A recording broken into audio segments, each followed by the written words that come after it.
बिस्मिल्लाहिर्रहमानिर्रहीम। अस्सलाम वालेकुम। उम्मीद है कि आप खैरियत से होंगे। आज मैं आपके लिए बहुत ही डिलीशियस सी नूडल की रेसिपी लेकर आई हूँ। नूडल्स इतने अमेजिंग और मज़ेदार बन के तैयार होते हैं कि अगर आप इस रेसिपी को एक बार बनाएंगे तो दोबारा आपको बनाने का दिल चाहेगा। सबसे पहले यहाँ पे हमें चाहिए फ्रेंच बीन्स। ये हमारे नूडल के लिए बहुत ही अच्छे हैं। इसको हम नूडल में ऐड करेंगे बहुत ही अच्छे तरीके से। हम इस पे ज़रूरत ले लेंगे, यानी कि आप जितने भी ऐड करना चाहें आप इसमें ऐड कर सकते हैं। यहाँ पे फ्रेंच जो है वो मैंने अच्छे से कट कर लिए, इनको एक तरफ रख देंगे। यहाँ पे हमें चाहिए चिकन ब्रेस्ट। हमें यहाँ पे चिकन का कीमा बनाना है। आप चाहें तो चिकन का कीमा हमने शहद से भी बना ले सकते हैं। सिंपल हम इसको एक चॉपर की मदद से अच्छी तरह से चॉप कर लेंगे। बोल रखा होगा तो चिकन हमने बहुत आसानी के साथ आप चिकन का कीमा बना लेंगे, चिकन इधर उधर नहीं होगा।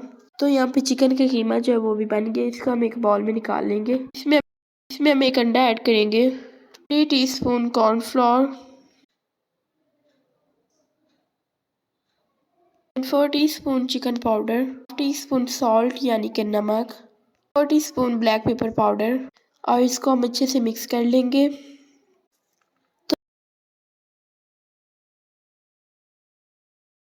तो ये अच्छे से मिक्स हो चुका है, इसको हम एक तरफ रख देंगे। तो यहाँ पे मैंने एक खुले बर्तन में पानी बॉईल कर लिया है। सबसे पहले हम इसमें ऐड करेंगे नमक। हम इसमें 200 ग्राम नूडल ऐड कर लेंगे और अच्छे से हम इसको बॉईल कर लेंगे। तो यहाँ पे इसको तकरीबन हम 8 से 9 मिनट के लिए बॉईल करेंगे। जो भी नूडल का पैकेट लेंगे उस पर टाइमिंग लिखा होगा कि इसको कितने मिनट के लिए बॉईल करना है। यहाँ पे नूडल जो अच्छे से बॉईल हो चुके हैं, इसको हम एक छन्ने में निकाल लेंगे और इसको हम ठंडे पानी से जो है वॉश कर लेंगे ताकि आपस में चिपके ना, और इनको ठंडा होने के लिए रख देंगे। अब हम एक बर्तन में पानी और गर्म कर लेंगे और जब इसमें उबाल आ जाएगा तो इसमें हम ब्रेंच बीन्स को हम अच्छी तरह से ब्लेंच कर लेंगे। इसको 30 सेकंड के लिए ब्लेंच करना है। इसके बाद हम इसको बाउल में निकाल लेंगे। जिसमें कुकिंग स्टार्ट करते हैं इसके लिए हमें चाहिएगा एक सॉस पैन। हम ऑयल डालेंगे 1/4 टीस्पून और साथ ही 1 टीस्पून गार्लिक इसमें ऐड करेंगे। हम इसमें लाल वाली जो लाल मिर्चें होती हैं वो फाइन चॉप्ड करके इसमें ऐड कर लेंगे। जो चिकन का मिक्सचर हमने बना के रखा था वो हम इसमें ऐड कर लेंगे। अब हमने चिकन के मिक्सचर को कम्प्लीटली अच्छे से पका लेना है। चिकन का कोट जो है वो अच्छे से क्रिस्पी हो जाएगा कॉर्नफ्लोर की वजह से और बहुत ही अमेजिंग बनेगा। चिकन जो है वो कम्प्लीटली कुक हो चुकी है। अब हम इसमें फ्रेंच बीन्स ऐड कर लेंगे। साथ ही हम इसमें तकरीबन 1/4 कप मशरूम्स ऐड कर लेंगे और कप चॉप्ड की हुई हरी प्याज। जो नूडल हमने बॉईल किए थे वो हम इसमें ऐड कर लेंगे।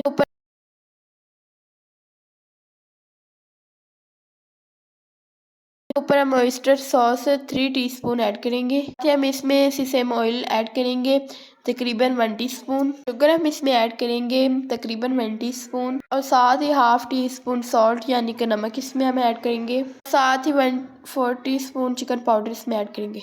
अब हमने इन सब चीज़ों को अच्छे से लो फ्लेम पे पकाना है। तकरीबन से 5 मिनट के लिए पकाना है हमने, जिससे इसमें अच्छा सा फ्लेवर आ जाएगा।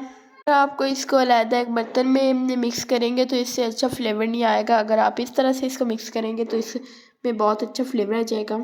मैंने तकरीबन स्ट्रीट फ्राई करते हुए 5 मिनट के लिए पकाया है, तो बहुत ही डिलीशियस और मज़ेदार में रेसिपी तैयार हो गई है। इतनी फ्लेवरफुल नूडल्स आपने आज तक नहीं खाई होंगी। इसका फ्लेवर बहुत अच्छा होता है। आपको मेरी ये नूडल की बहुत ही क्विक सी और मज़ेदार सी रेसिपी पसंद आई हो तो इसे घर में ज़रूर ट्राई कीजिएगा और हमारे चैनल को लाइक एंड सब्सक्राइब ज़रूर कीजिएगा। मिलते हैं नेक्स्ट रेसिपी में। अल्लाह हाफिज़।